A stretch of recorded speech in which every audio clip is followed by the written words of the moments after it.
All right, guys, let's talk a little Cavaliers. We were speaking about this before the show yesterday, but the Eastern Conference has taken a major step up throughout the first week of the offseason.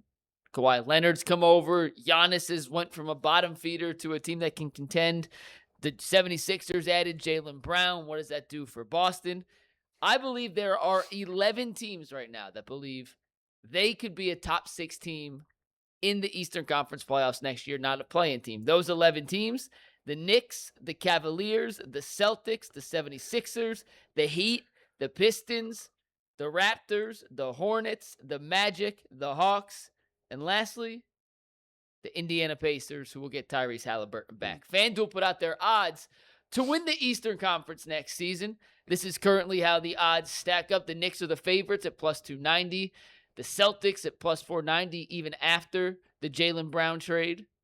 I'm surprised the Sixers haven't moved up, but I think they're betting on some health with Embiid not being fully healthy. You can see them at plus 850 right alongside the Cleveland Cavaliers at plus 850, which gives them the 5th best odds in the Eastern Conference.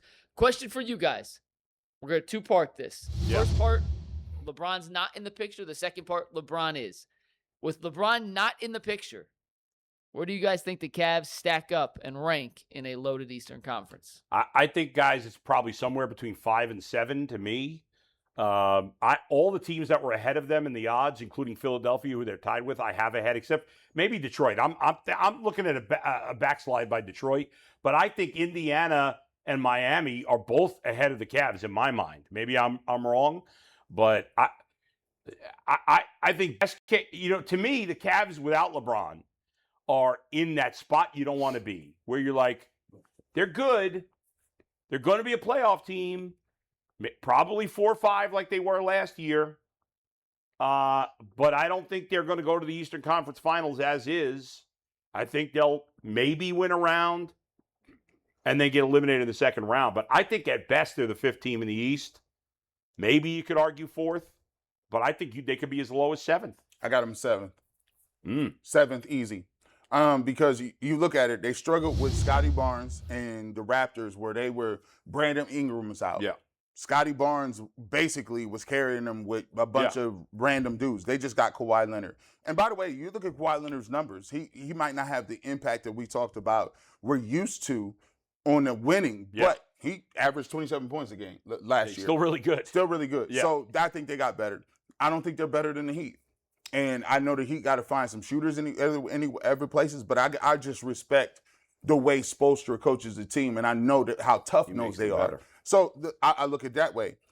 Even when you look at first of all, I don't agree with that. I think the 76ers are way better than the Celtics at this point. Yeah. I don't know why they got him. Maybe they thinking Embiid, but even if you just look at Edgecombe, you look at Maxey, and you look at Jaylen Brown, I mean, that's still right there. A nice triumvirate when you're talking about those guys. I'm surprised Boston's second. Boston's second, I don't like that. But here's the thing, and Halliburton's coming back for the Pacers. Yeah. If the Cavs by themselves, this is why I always was a little frightened.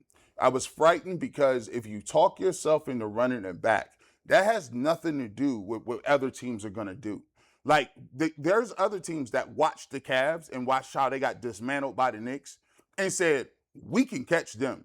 Like, we can get the Cavs are not like the creme de la creme. And so everybody that we see on these lists have gotten new pieces and parts, and the Cavs are as. And by the way, the guy that we didn't even really want to talk about, Dean Wade.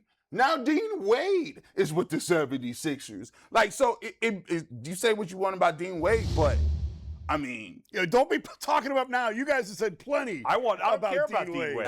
That's him. I'm not talking him up, but what additions did they make? The Cavs have no additions. No, they haven't. They've only had subtractions. Keon, Ellis, and Dean Wade. So there's 2 different conversations here. I think you guys are way too low on the Cavs. Way too low. I would put the Knicks and I'd put the Sixers ahead of them. Those are the only teams that I think you can make a compelling case that Toronto is definitely better, but Kawhi is hurt all the time. He was healthy this year. Yeah. You're going to get that again? And I would put Toronto and the Cavs right around that same. I don't think Miami's better than them, even with Giannis. You don't think Philly's better? I said Philly. I said Philly. Oh, Toronto. The Knicks and Philly. The Knicks and Philly I would put above the Cavs right now. Yeah. So I think you guys are way too low on the Cavs. I think that there's a lot of bitterness going on because they're running it back. And that leads to the second part of the conversation. And the running it back thing, I think we did a topic on this yesterday, but my brain, or the last time I was in, but my brain's just been in a million different spots lately. There's a lot going on. And I didn't really get to sit down and like process this until last day or so. They're basically in the exact same spot they were in 2014 in terms of LeBron. So in 2014, it was LeBron or nothing. And it got to a dangerous place where if LeBron doesn't come back, they wasted this offseason of ability to improve. In 2014, they brought Gordon Hayward in on a visit. He was a restricted free agent from the Jazz. And they were going to offer him. I remember that. They had space, and they were going to offer him. Now, whether the Jazz were going to match, I don't know. I don't know the particulars. If they could have put a poison pill in, I don't know. But they had Hayward in the building, and they were going to offer him. And someone within LeBron's circle called the Cavs and said, "What are you doing? Yeah. Get rid of him." And the Cavs shook Gordon Hayward's hand, and sent him on his way. With no guarantee, with no assurance that LeBron was coming. Right.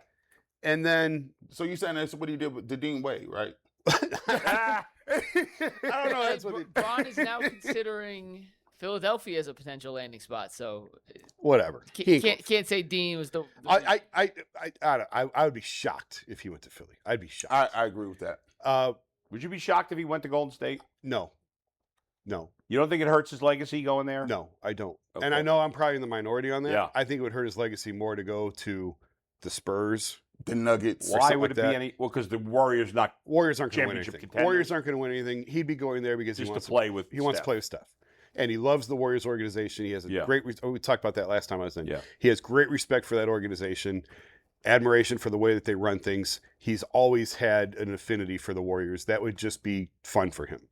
And that's the only piece in the back of my head that's like this idea that he just wants to have fun, and it's gonna like that's why that sells. To me, it's the Cavs or the Warriors is where this is gonna. So you're not buying Miami? I don't know. I don't. And this is just me. Like I don't live in that world just anymore. Speculating. I'm just speculating like everybody else. I don't live in that world anymore. It's an educated guess more than most people. You know him better than most people. I don't know. He's doing things I said he would never do. In terms of like it blows my mind. Yeah. That we are sitting here having a conversation that he may take a minimum. That is shocking. Blows my mind. I sat here and told you guys for a year, that man that I know, ain't no way he's coming back on a minimum. Yeah. Like, he's been, and I had this conversation with somebody during the playoffs who works for the NBA. He's like, this guy's been the most underpaid player throughout his career. And now he's going to do this? Like, nobody saw this. Nobody thought he would do this. You know what? I loved it. I loved it because I think the reason he's even possibly coming back here is because he feels underappreciated in what he did for the Lakers. Well, I think there is a lot of truth to that. Because he used to, when he would get mad, he would say, "I spoil y'all." Mm-hmm. And he said that in 2010 when he left. If you remember, during the Celtics series, go back and pull the footage. He got booed off the floor at home, and he said something to the effect of, "I spoil y'all." And he and I had it out during the playoffs in Indiana, a game when they were playing the Pacers, and it went to 7 his last year here. Oh, yeah. And I basically, we got into the locker room, and I basically told him he wasn't playing hard enough. He got mad at me, and he said, "It's because I spoil y'all." So every time he gets mad, he says, "I spoil it." And I think you're right with the Lakers. I think that he gets more love here than anywhere. Yeah. And I think he felt like, man, I just gave you guys 8 years. Right. And never was appreciated for what he did. He's not getting a statue. He might. They give a statue to everybody. I mean, he'll put it out there with all the rest he willed them. And then for LeBron is, for whatever you say about it, he's like, Luka's sitting right here. Austin Reeves is sitting right here. Yeah. And I'm the one who's playing. And then you asked me to step my game up, and I was able to do it. That's why I think he's at a position now where he's like, yeah, I will go back to Cleveland. So Jason thinks the Cavs. Real quick, I want to close the loop on 2014. No, just because there's a funny story. Yeah. So they didn't know if he's coming back or not. Right. And they, if you go back and look at it, they made this wild trade that made no sense unless you knew what was going on, where they got Tyler Zeller out of here, they got Jarrett Jack out of here, and they cleared all of this cap space, and they got nothing back with no assurance that LeBron was coming. But they knew they had to get to max space. This is a different era of the NBA. Yeah. They knew they had to get to max space if he was going to come back. So they cleared the deck, they cleared the books, and they hinged their entire offseason program on having no assurance that he was coming back or not. Right. And I've said this before. I thought he was coming back, and I had people at the Cavs telling me he ain't coming here. So I stopped saying he's coming here because I had them telling me they didn't think he was coming here. And then Nate Forbes, Dan's partner, called David Griffin. Griff was in his office at Cleveland Clinic Courts, and he told me, he was like one of those "where were you" moments. He said, I was in jeans and flip flops. I had ESPN on in the background. And everyone else with the team was already in Vegas for Summer League. I was leaving. I think he said he was supposed to leave that night for Vegas. And Nate Forbes, Dan's partner, called Griff and said, the king is coming home. And Griff said, I collapsed to the floor in my office. I just fell to the floor. And like jubilation, and then in sheer terror of like, oh my God, we have to win. We have to win. Yeah. I must ask this because this is crazy, because when he came back, they had already got the number 1 pick. Yeah. And then they're in Summer League. I think Wiggins actually plays a couple games. He did. And they're like, nope.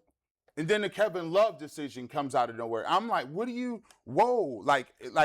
so they had to make the decision, and it's the number 1 pick. Yeah. So Kevin told me this years later, that LeBron called him the day of the decision, the day that Lee Jenkins' piece comes out in SI, that drops. LeBron called Kevin an hour later, whatever it was, that day, called him and said, I want you in Cleveland with me. Kevin said he was driving to go work out. He was in LA. He was driving to go work out. He pulled off on the side of the road, and he took the call from LeBron. And they weren't close. Like, they didn't have much of a relationship. But LeBron said, I love your game. I want you in Cleveland with me. And Kevin said, okay. So that was done an hour after LeBron's. You think Kevin was his first choice? Was there? Yes. You don't think there was another guy who he knew he couldn't get? Kevin used to tell me all the time that way. Because, again, they weren't close. Right. And LeBron would, like, gas Kevin up. He'd see him. There was some event that he saw him at. I don't remember what it was. There was some event where they saw him at. And maybe it was an Olympic thing. I don't know. Mm-hmm. And LeBron would say, I love your game, man. I love the way you play. I love your game. And Kevin was like, man, I don't even know you. Like, are you messing with me right now? Or like, we don't even have. Yeah. But LeBron always appreciated Kevin's game and the way that he played. And then he got him here and he treated him like crap. Yep. But they're good now. They're good. They worked through it all. They figured it all out. But it worked out, though. It worked out. He's hard on his teammates, right? That's what they need. In general, isn't he? Man's excellence. Yeah. I mean, he's not Kobe or Michael where he's like punching guys. Right. But he has his favorites, though. Like, he loves JR. Well, I'll give you another little. Yeah. He defended Dion when he first got here. He stuck up for Dion Waiters. And he said, like, he felt like Dion always took the brunt of the blame for things that didn't go well while he wasn't here and everything. And then he played with Dion for a couple months. and Dion didn't last very long. Yeah. And what was the funniest part about that was I had a conversation with somebody with the Cavs who said, like, Dion needs to defend his rear end off. Didn't use the word rear end. Needs to defend his rear end off, and he needs to make corner threes. He will make a lot of money in our style playing that way. He's got to make threes, not even corner. He got to make threes and defend. He wanted to be a 3-and-D guy. The next day at shoot around, I talked to Dion. I said, hey, what do you think about this idea of you being a 3-point specialist, shoot threes and play D? And he goes, man, Jay, that ain't my game. You know that ain't my game. 6 weeks later, Dion's out. His game is more heavy, contested 18-footer off ISO. Yeah. His game was out of the league not too long after. Oh, he got paid. Oh, did for he? Yes. He did got one. He got one. Yeah. Right, but then he was. It don't matter. He got paid. He did get paid. I've heard some Dion Miami stories. Yeah. Oh, yeah. Listen, so Jason has them third best. I think I said 5 to 9. There's like a big muddle in the East. I'm with Jason. I think it's New York and Philly are 1-2. Yeah. And then I think Cleveland, Indiana, and Toronto in any order could be through. I'm not as high on Miami yet. I think they have another move coming, but right now, there's negative spacing. You guys have been known as Cavs apologists. Let's be honest about this. No, but think about how hard it is to come together immediately and gel, especially when it's such a wonky offensive fit like Miami. Like, they have a ceiling that could be really high. I just think it's going to take some time. But the second part of this question is, if LeBron enters the fold, where do you see the Cavs sliding in? Boy, you had them 5th without LeBron. Where do you think they are with LeBron? Second behind the Knicks. Yep. They come in. If he comes in, they go from 7 to 2 easy. To me, even though LeBron is 106, they got a shot to win a title with him. Yep. They got almost no shot to win a title without him. I'm biased. Facts. I've never hid the fact. I am biased when it comes to LeBron. Yeah. I love him. They're the favorites to me. Give me the favorites. Vegas won't make them the favorites. No, you got to keep the Knicks number one. To me, they're my favorites to win. If there's a LeBron, I could buy that. I'd put them second, close behind the Knicks. But I can buy them to be in the favorites. The thing that they're missing, and people talk about, well, they got to, and I heard Chris Fedor today, and I think he said it, and I think it was true.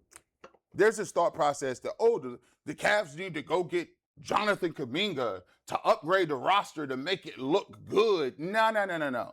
They don't all that go get somebody else to have him. No. LeBron is the missing piece. He's it. Because it's the mental missing piece, it's the physical missing piece, it's the championship experience. He can come in there and think about it. He knows what it is to deal with the responsibilities and all of the things that come with the responsibilities of being a dude in Cleveland. So right now, Donovan Mitchell, he can still talk about having basket. You know what? I made it in life. He can have that. James Harden can say, yeah, I'm aloof. I ain't got to be a vocal leader. Guess what? It all goes to LeBron. Yeah. So now everybody could you can be silent. We don't need Evan Mobley to be a pull-up Kevin Durant player. Yeah. We need him to do what? Just like you said, Deion Waiters go in the corner saying, hey, block shots. Yep. Rebound, run the floor harder than anybody else. Yeah. And you and Jared Allen make sure that when they get to his back line. And they will. Otherwise, he'll let him know it. And he's going to be passive-aggressive because he's going to let his man go and then look at you. And that's the thing. You got to have patience when you play with LeBron because he's going to stand there like a 2x4. Like this. His man's going to blow by you. Yeah, he's going to yell at you. And he's going to yell at you for it. Like, what you doing, bro? What are you going to say? Tristan's Tristan will stand up to him, but not many guys will. That was hilarious. So I don't think Jared Allen or Evan Mobley are standing up to him. I actually think Jared Allen and Evan Mobley will be transformed, and you will say, how are they doing this right now? Yeah, by the way, just think about what we're saying right here, that a player who's going to turn 42 in less than 6 months is the reason they either are a true title contender or a fraud title contender. And that's why I am totally biased on him, and maybe my judgment is clouded. No, I don't think so. But they would be my favorites. He's only the second player that I can think of in the entire history of professional sports. Brady being the other? Brady being the other that can make a difference in his 40s. This kind of difference. I will give you one more. Who? Kareem. Kareem was still a difference maker in his 40s? Kareem was pretty broken down. He didn't even last to his 40s. I feel like his last season was 40, but he wasn't great anymore. When Kareem came back to throw some sky hooks, like with Magic and them later on. Yeah, he was good till an old age, but I don't think he was still in his 40s. I don't know. Go ahead, Mike. Kareem his age 40 season averaged 14.6 rebounds, and then his 41 season, 10 points, 4.5 rebounds. So he was still an okay player, but LeBron is going to. What did he average last year? 22? 21. Bron last year? Oh, he's in the 20s. 20-something. He averaged 20-something, 7 and 7, basically. Yeah, that's absurd. Yeah. Last year was 21, 7 and 7. So I don't. So what's he gonna average this year? 26 and 6. I don't understand. And in the playoffs, average 24, 8 and 8. I don't understand how if you just add him into that with this lineup. I agree. I'm gonna give the Knicks respect. Yeah. But I'm not going to just in a 7-game series. You and I was saying you guys already had them high. We were saying in the 5 to 9 range, and I'm saying 2 at the worst. Yeah, 2 at the worst. And I could buy that they're the favorites with him. Yeah. But even if they're second, I think it's close. If you're second and you go into the playoff series and you got him on that team, it's different. It changes everything. It changes All my complaints about regular season basketball gone. And what was funny is when he was here the last time, except for maybe the first year because he hadn't been here in a while, like the regular season became such nothing. Oh, Because you knew, call me in the finals. Right. it's box office. But this year would be totally different. I'm watching Because him he's again. not going to play every game, but when he played, it's going to be a packed house. Yeah. Fans are going to be bananas. It can't be better than that. When he comes back, Yeah. even with the visiting team, there's just a different buzz in Yes. the arena when LeBron is in the building. We need LeBron to come back. Yes, we do. If he wants the love, no place anywhere close is he going to get the love that he's going to get here. And the last thing, real quick, do you think this matters at all? I'm curious. You would know better than anybody else. Even a tiny, tiny bit. When the fans were really cheering for Bronny last year. Yeah. Here. Will it ultimately factor in his decision? No, I don't think so. But that probably meant something to it him. absolutely meant something. Right? Because I talked to him after that game. Yeah. About how cool that was and how Yeah. much he appreciated that moment. Yeah. Yeah. Now, is that he's going to base a decision on No, but it didn't hurt. that? No. Like if fans were mean about it, Yeah, it yeah, might have been a yeah. negative.